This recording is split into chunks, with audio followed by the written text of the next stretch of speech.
जहां पर ब्रह्मा जी और नारद जी का आपस में संवाद होता है और जहां पर नारद जी महाराज अपने पिता ब्रह्मा जी से कहते हैं कि पिताजी आप मुझको जो है कार्तिक का महात्म्य अर्थात इसके महीने के बारे में बताएं। हमने सुना है कि महीना बड़ा पवित्र है और मनुष्य की अभिष्ट कामनाओं को पूर्ण करता है, अभिलाषाओं को पूर्ण करता है।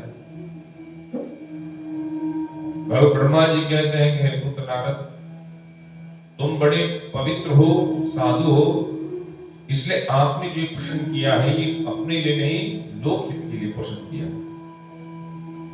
अब मैं आपको एक ऐसी कथा सुनाऊंगा पुत्र, जिसको श्रवण करने मात्र से ही व्यक्ति अपने पापों से मुक्त हो जाता है, परम सुख प्राप्त होता है। और इस कथा को श्रवण करने मात्र से ही तुम्हें बोध हो जाएगा कि कार्तिक का मास का कितना महत्व और कितना बड़ा पुण्य मिलता है इस मनुष्य प्रत्येक भू प्राणियों को। और बुद्ध जिस प्रकार आप मुझसे प्रश्न किया, इस प्रकार कहते हैं नैमिषारण्य में शौनकादि ऋषि जो बैठे हुए हैं सूत जी के साथ, तो यही प्रश्न उन्होंने पूछा। सुंदर पवित्र संतों का समुदाय वहां विराजमान है, सत्संग हो रहा है। सूत जी कहने लगे कि हे ऋषियों, साधुओं का सत्संग जो है ये बड़ा पवित्र होता है, क्योंकि जहां साधुओं का सत्संग होता है तो वहां पर सत्संग की चर्चाएं होती है, मनुष्य के कल्याण का मार्ग ढूंढा जाता है कि किस प्रकार क्या कर्म करने से मनुष्य पाप से मुक्त हो सके, भय से मुक्त हो सके और व्यक्ति संसार में रहकर के पाप कर्म से दूर रह सके, बच सके। यही सत्संग में कार्य किया जाता है। और यही सत्संग जो है अपवित्र प्राणियों को, पापियों को पवित्र करता है और ज्ञानियों को मोक्ष प्रदान कर देता है। जिनकी कामना हो तो यह संतों का सत्संग मनुष्य की कामना को पूर्ण करता है। गंगा मैया जो है वह हमारे पापों का शमन कर देती है। चंद्रमा की किरणें हमको शीतलता दे देती है, सूर्य के तपन से बचाती है चंद्रमा की किरण। कल्प वृक्ष जो है वह हमारे जीवन की दीनता को है, उनको सबको दूर करता है। पर जिस प्रकार गंगा जी पवित्र करती है, कल्प वृक्ष कामनाओं को पूर्ण करता है, दीनता को समाप्त कर देता है। चंद्रमा सूर्य की संसार की तपन को दूर करती है। उसी प्रकार हे ऋषियों, संतों का समुदाय ये तीनों काम एक साथ कर देता है। संतों का समुदाय हमको संसार के ताप से विमुक्त करता है। हम संसार में रहकर के अनेक पापों से, अनेक तापों से ग्रसित रहते हैं। ताप का मतलब होता है संशय, टेंशन, परेशानियां। तो सत्संग में जाकर के कहते हैं, संतों के समुदाय में बैठ करके हमारे जीवन के सारे तापों को शमन कर देते हैं। उनकी प्रवचन रूपी किरणों में जब हमको प्राप्त होती है तो चंद्रमा की शीतलता मिल जाती है। वैसे और जो संतों के साथ रहते हैं तो वह भगवान संबोध करते हुए हमारे सारे कामनाओं को अर्थात अभिलाषाओं को पूर्ण भी कराते हैं। और जो उनके समुदाय में रहता है तो वो सदा पवित्रता को रहता है, पवित्र बन जाता है। तो इसलिए पुत्र और हे ऋषियों, इस समुदाय में चाहे एक क्षण भी प्राप्त हो सके तो उस क्षण का सदैव प्रयोग करना चाहिए। और वही एक क्षण जो है हमको मोक्ष देने वाला बन जाता है, क्योंकि संतों का समुदाय कहते ऐसे अनायास कहीं प्राप्त नहीं होता। कहा गया है कि तात मिले अरुमात मिले, सुख भ्रातु मिले, युक्ति सुखदाय, और धाम मिले, धन धान मिले, मोक्ष मिले, वैकुंठ को जाए।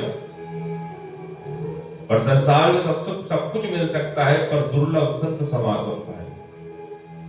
संतों का समुदाय, संसार में आपको धन मिल सकता है, मान मिल सकता है, अच्छा परिवार, सब कुछ मिल सकता है, और अंतगतवा आपको वैकुंठ मोक्ष भी मिल सकता है, पर इस संसार में दुर्लभ है वो है संत समुदाय, संतों का समुदाय, संतों का संग। इसलिए इन संतों के क्षण भी अगर हमको प्राप्त हो गए तो वो मुक्ति को देने वाला है। इतनी बात सुनकर के शौनकादि ऋषि सूत जी से कहते हैं कि हे सूत जी महाराज, कृपा करके आप जो है हमको कार्तिक के महात्म्य को बताएं, कोई पुरातन इतिहास वर्णन करके बताएं, जिसका विस्तार सुनकर के हमें ज्ञात हो जाए कि कार्तिक मास अत्यधिक पवित्र है। ऋषियों की बात सुनकर के सूत जी कहते हैं, सुनो ऋषियों, जब आपने ऐसा प्रश्न किया है तो एक सुंदर आपको कथा सुनाता हूं, जो कार्तिक के मास को अत्यधिक श्रेष्ठ बनाता है और जिसको सुन के श्रवण करके अनुसरण करते जीव भी परम सुख को प्राप्त करता है। कहते एक समय कमल नयन भगवान श्री कृष्ण द्वारिका में विराजमान थे, तो उनके सम्मुख जो है एक दिन नारद जी स्वर्ग लोक से विचरण करके वहां पहुंचे और स्वर्ग से सुंदर कल्प वृक्ष का पुष्प लेकर के आए। जब उन्होंने भगवान द्वारिकाधीश को पुष्प दिखाया तो उस समय उनके पास रुक्मणी जी विराजमान थी, तो भगवान ने वह पुष्प रुक्मणी जी को दे दिया कि लो देवी। नारद जी गए थे और वहां से देखो एक पुष्प लाए, और रुक्मणी जी ने तुरंत वो पुष्प लिया और अपने केश पर अर्थात बाल पर लगा दिया। और इतने में कहते हैं नारद जी ने खूब चर्चा हुई, उसके बाद नारद जी उतरे और वहां से सत्यभामा जी के भवन की तरफ निकल पड़े। सत्यभामा जी ने कहा कि नारद जी क्या बात है, बड़े दिनों बाद आए हो आज, क्या कोई गलती हो गई हम लोगों से जो आप हमारे तक नहीं आते? नारद जी ने कहा ऐसी बात नहीं है माता जी, आजकल जो है मैंने गृहस्थियों के जाना बहुत कम कर दिया, क्योंकि हर गृहस्थी बोलता है कि जहां भी नारद जाते हैं वहां कुछ ना कुछ झगड़ा करा देते हैं गृहस्थियों, तो इसलिए मैंने गृहस्थियों के घर जाना बहुत कम कर दिया। तो सत्यभामा जी कहती है कि सुनो नारद जी, हमारे प्रभु तो इतने अच्छे हैं, सबको समान दृष्टि से प्रेम करते हैं, किसी से मतभेद नहीं करते, तो हमारी गृहस्थी में कहां से क्लेश उत्पन्न होगा, कहां से झगड़ा होगा? जब ऐसी बात करी तो यह सुनकर के नारद जी ने कहा ठीक है देवी जी, आप इतनी प्रशंसा करते हो अपनी गृहस्थी की, तो सुनो एक बात, मैं अभी गया था स्वर्ग, और स्वर्ग में बहुत पवित्र है, पर वहां पर एक सुंदर वृक्ष है जिसका नाम है कल्प वृक्ष, और वहां से मैं पुष्प लेकर आया, आप देखोगे तो बड़ा अच्छा लगेगा। तो सत्यभामा जी ने कहा ठीक है अवश्य, कहाँ है वो पुष्प दिखाओ। तो नारद जी ने कहा मैंने द्वारकाधीश भगवान को दे दिया है। तो कहने लगे कि ठीक है आप जाओगे तो तुरंत जाऊंगी, उनसे मिलूंगी और पुष्प देखूंगी कैसा दिखता है। बोले हाँ देवी अवश्य देखना, आपको रुक्मणी जी के केशों में लगा हुआ दिखाई देगा। रुक्मणी जी केश में क्यों? बोले मैं आया तो भगवान ने वो पुष्प मैंने भगवान को दिया और भगवान ने वह रुक्मणी पत्नी को पकड़ा दिया और उन्होंने अपने केशों में उसको धारण कर लिया बालों में। और ये सुन के सत्यभामा जी चिढ़ गई, इसका मतलब भगवान जो है हमसे अधिक ज्यादा स्नेह रुक्मणी जी से करते कि जो पुष्प आया कल्प वृक्ष का पुष्प वो हम तक को नहीं दिखाया और बिना हमें बताए ना बिना दिखाए रुक्मणी जी के केशों में लगा दिया। इधर कहते हैं कि जब भगवान को पता चला कि सत्यभामा जी आज रूसी हुई है, तो भगवान गए तो सारा वृत्तांत सुनने को मिल गया कि आप पुष्प मिला आपको कल्प वृक्ष का, और आपने वह पुष्प जो है हमको नहीं दिया, हमको दिखाया तक नहीं और सीधा रुक्मणी जी को दे दिया। तो यह बात करके भगवान ने कहा कि देवी रुक्मणी जी के तो पुष्प मिला है, तुम्हारे लिए तो मैं कल्प वृक्ष लाने का विचार कर रहा था कि कल्प वृक्ष तुम्हारे आंगन में लगा दूं कि नित्य प्रति तुम इस पुष्प से अपने केशों का श्रृंगार करती रहे। तो भगवान ने जब ये बात कही तो सत्यभामा जी कहते चलो फिर अभी चलते हैं। अब यह सुनकर के सत्यभामा जी जो थी सीधा जो है प्रभु के साथ बैठी और स्वर्गलोक पहुंची। और जैसी वह स्वर्ग लोग गई तो स्वर्ग लोग पहुंच करके स्वर्ग का अवलोकन किया, स्वर्ग लोग का दर्शन किया, और अंत में कहते जब इंद्र ने भगवान को दर्शन कराया, कल्प वृक्ष का रूप का दर्शन कराया, तो तुरंत सत्यभामा जी कहने लगी प्रभु यही वृक्ष लेकर के हमें चलना चाहिए। तो भगवान अब कैसे कहें इंद्र से कि वही हमें कल्प वृक्ष ले जाना चाहते हैं। तो भगवान ने कहा कि सुनो इंद्र, जब कोई व्यक्ति कहीं किसी देश विदेश में यात्रा करने जाता है तो वहां से कोई वहां का चिन्ह ले आता है कि भाई ये एक सबूत है, एक चिन्ह है कि हम वहां यात्रा करने गए थे। अब हम स्वर्ग में आए हैं तो कैसे बताएं किसी को हम स्वर्ग में आए, इसलिए यहां से कुछ हम यहाँ की निशानी ले जाना चाहते हैं। तो बताओ प्रभु क्या दे आपको निशानी। तो भगवान ने कहा विकल्प वृक्ष दे दो। और जब कल्प वृक्ष कहा तो इतने में इंद्र की पत्नी इंद्राणी ने इशारा कर दिया कि स्वामी ये वृक्ष बिल्कुल मत देना, क्योंकि इन्हीं पुष्प से मैं अपने केशों का बालों का श्रृंगार करती हूँ। कहते हैं जब ऐसी बात हुई भगवान का खूब युद्ध हुआ और अंत में भगवान ने कल्प वृक्ष उखाड़ा और कहते तुरंत सत्यभामा जी के आंगन में लगा दिया। सत्यभामा जी बड़ी खुश हो गई और एकांत में भगवान से वार्ता करने लगी, पूछने लगी प्रभु एक बात बताओ, आप मुझसे इतना अधिक स्नेह करते हैं, प्रेम करते हैं, ऐसा क्यों कि मेरी बात आपने तुरंत मान ली? और ऐसा कौन सा पुण्य मैंने किया है और ऐसा कौन सा पुण्य मेरे माता पिता ने किया है कि जो मुझे आप जैसा वरपति प्राप्त हुआ? ऐसा कौन सा पुण्य था? कृपा करके ये मेरा सौभाग्य कैसा कि मैं आपकी अर्धांगिनी बनी।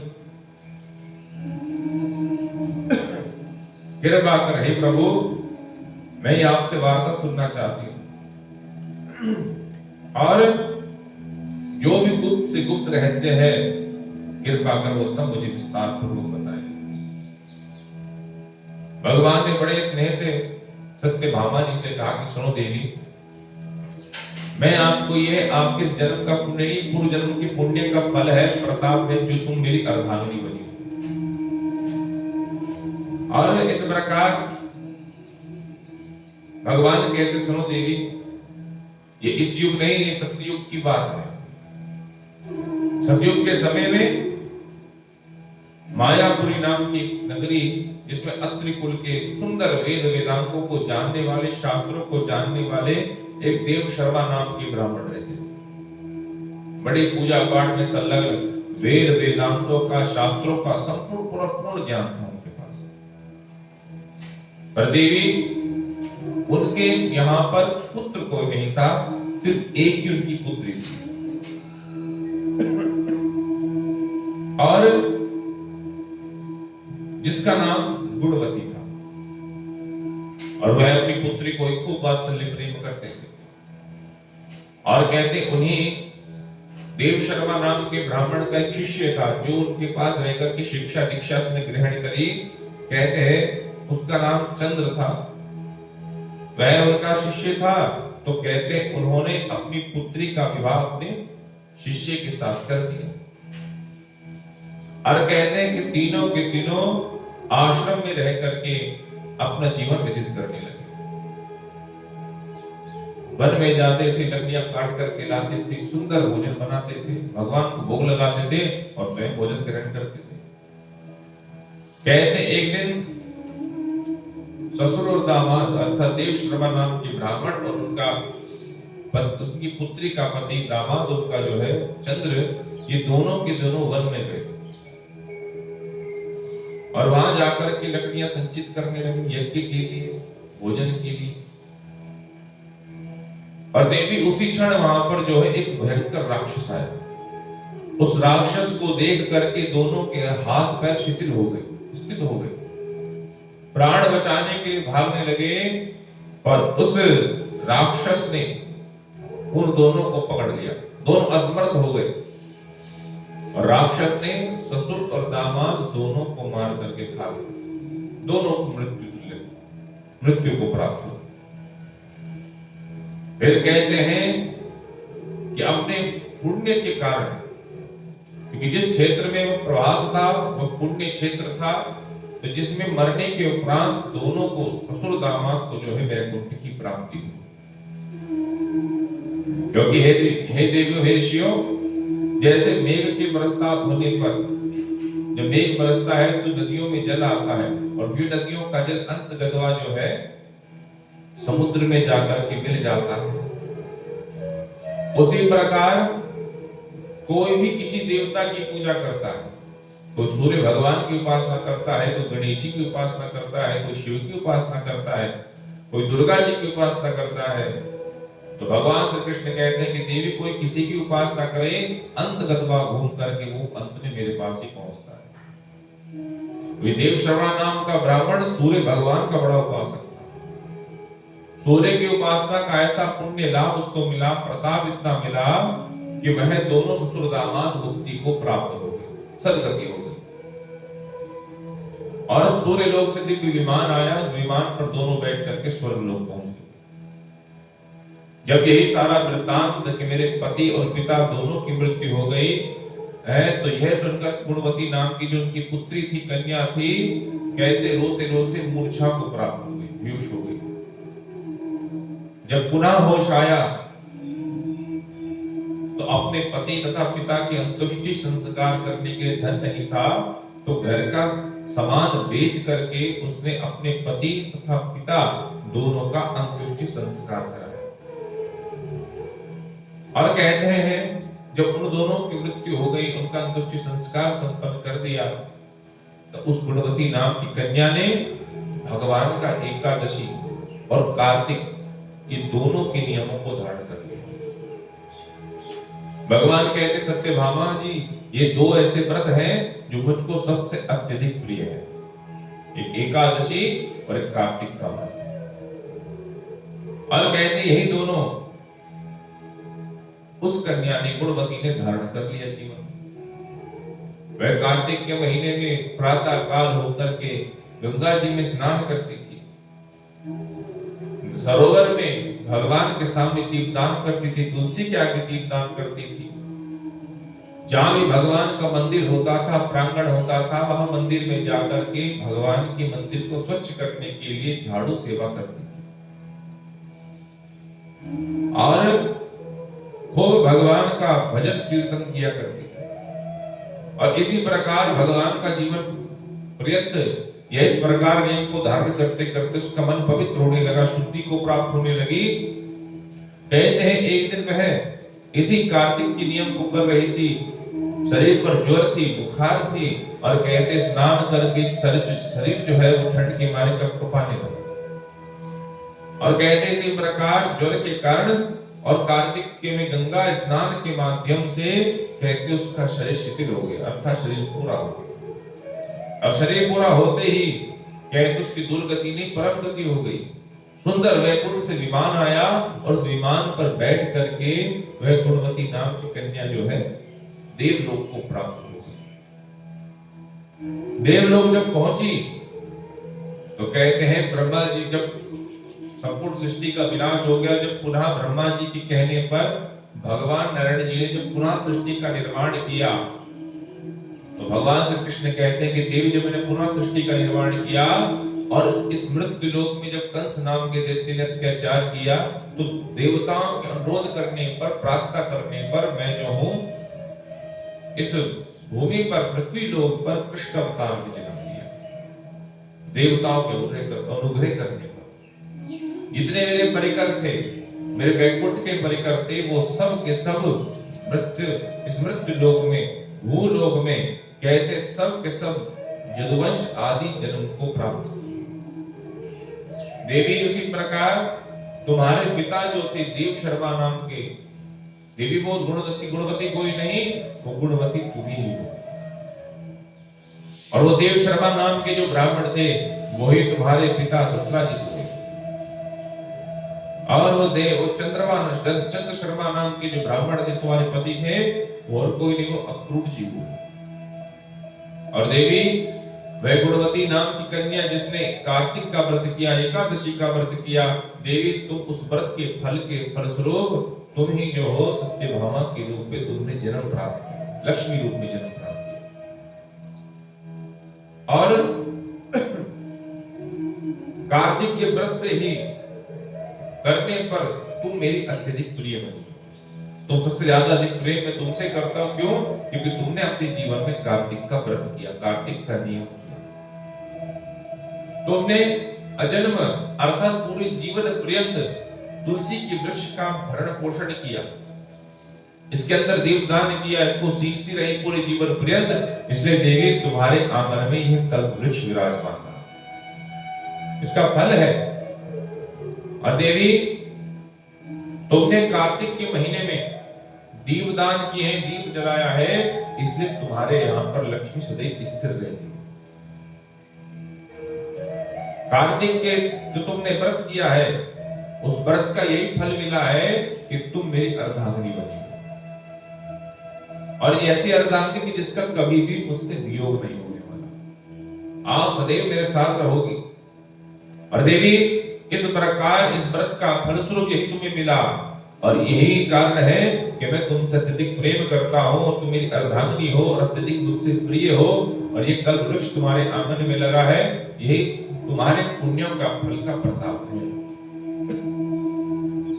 सोच कहते ऋषियों, इसीलिए ये कार्तिक का महीना श्रेष्ठ है। इसीलिए ब्रह्मा जी पुत्र नारद कहते कि नारद पुत्र, इसलिए कार्तिक का मास इसलिए श्रेष्ठ है कि जो उस मास में व्रत करता है, जो इस मास में दीपदान करता है, तो उसके यहाँ पर लक्ष्मी माँ जो है वो स्थिर होकर के विराजमान हो जाती है।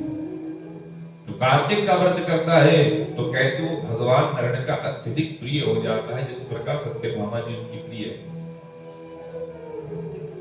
इसलिए हे पुत्र, हर एक भूप्राणियों को इस व्रत को अवश्य करना चाहिए, और जो इस व्रत को करता है कहते वो मेरा भी प्रिय हो जाता है। इस त्रिलोक में हम जब करें तप करें नियम करें तो उसका जो फल मिलता है वही जब तप नियम का फल यदि कार्तिक मास में किया जाए तो उससे 100 गुना फल हमको प्राप्त हो जाता है। इसलिए इस मास की महत्ता यही है कि यदि आप जीवन में एक माला भी कार्तिक मास में कर दी तो आपको अन्य मासों से 54 गुना फल इस मास में मिलने वाला। आपने इस मास में कोई यज्ञ कर दिया तो यज्ञ का 54 फल आपको इस मास में मिलने वाला। आपने यहाँ पर भगवान की माला एक सुमरन भी कर दिया, उसी पर एक दीपदान भी कर दिया, तो कहते हैं आपको 54 फल दीपदान का यहाँ प्राप्त होता है। इसलिए हे ऋषियों, इस मास में इस प्रकार बैठ करके भगवान का नाम संकीर्तन एवं दीपदान आदि कर्म को करते रहना चाहिए। बोलो भक्त वत्सल भगवान की, बोलो कार्तिक महात्म्य की। श्री कृष्ण गोविंद हरे मुरारी, हे नाथ नारायण वासुदेवा। श्री कृष्ण गोविंद हरे मुरारी, हे नाथ नारायण वासुदेवा। हे नाथ नारायण वासुदेवा, हे नाथ नारायण वासुदेवा। हे नाथ नारायण वासुदेवा, हे नाथ नारायण वासुदेवा। श्री कृष्ण गोविंद हरे मुरारी, हे नाथ नारायण वासुदेवा। श्री कृष्ण गोविंद हरे मुरारी, हे नाथ